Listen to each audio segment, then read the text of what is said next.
নমস্কার।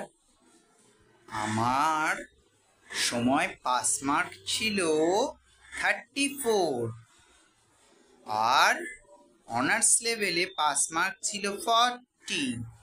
আমি Bengali honours graduate. আমার সময় পাস মার্ক হচ্ছে 25। আর কলেজ তো আমি যাই না, ইচ্ছে হলে যাবো না, ইচ্ছে হলে যাবো না। কি করবেন? কিছু করার আছে? মারবো না।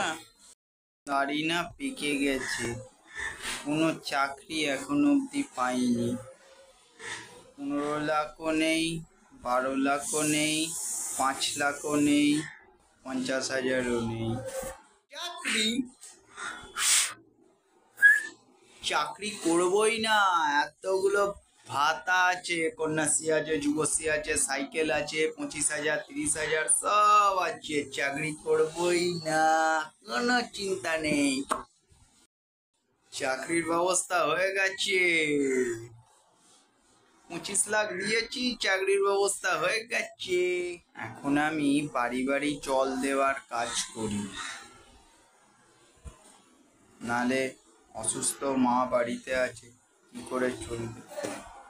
থেকে অফিস যাব। যা, চাকরি চলে গেল কেন? এবার কি হবে?